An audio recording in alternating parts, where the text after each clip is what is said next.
So here we are with the new, brand new 200 series, the one with the DPF in it.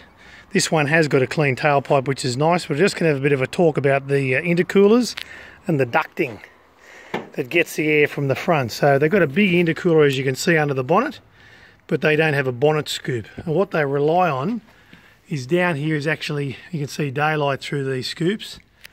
They pretty much rely on two sections of the grill over here near the headlights on both sides, and they're relying on a little tiny bit of it into the next one, but basically it's like 2 + 1. So they've got sort of a section here and down to there like an L shape on both sides, and in fact they're quite wide when you have a look at them, pretty much from the Toyota badge all the way across.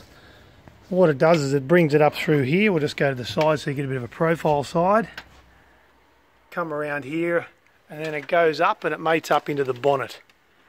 So if we have a look at the bonnet here, when it shuts down, that'll seal everything up here around so that you're ducting air down through these ducts and obviously out of that section there and down onto the intercooler. Obviously they've done a fair bit of testing with this. They've got these little flaps that you don't see on the 70 series V8. They've got the bonnet mounted scoop. Anything they can do, I guess, to cavitate and get air to go in there. But I guess you could probably say with a standard 200 series like this with a normal sort of open front, you could probably say that at the end of the day you've got a good chance of getting that air in because it's so flat across the front there, and it'll go in there and it'll be probably ducted down with reasonable force.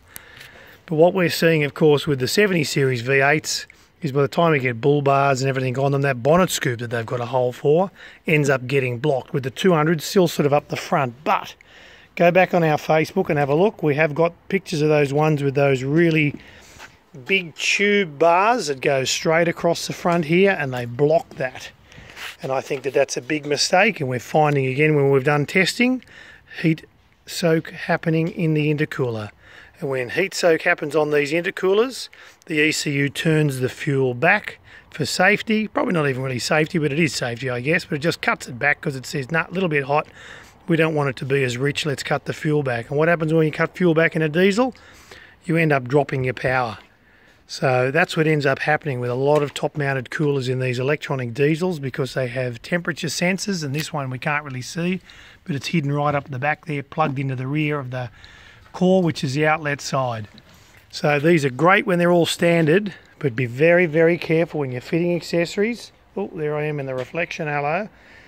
When you're fitting accessories on these things, be very, very careful what you do, because you can block that beautiful big front end that they've got on them, and you end up losing all the air going into your intercooler, and that ends up with somebody coming into our shop going, can you please help me because I'm losing power when it's hot. What can I do to keep the power going in my diesel? So it's pretty simple. Keep the front clear of all sort of obstructions. People have asked about intercooler fans in the 200s. Well, we haven't actually measured them up yet.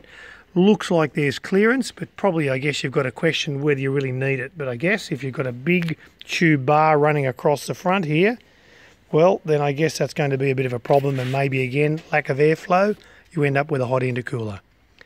So there's some intercooler tips for these 70 V8s and the 200 series V8s. Keep watching our Facebook. You can go to berrimandiesel.com, or you can also watch some of the videos on YouTube. I'm Andrew from Berriman Diesel.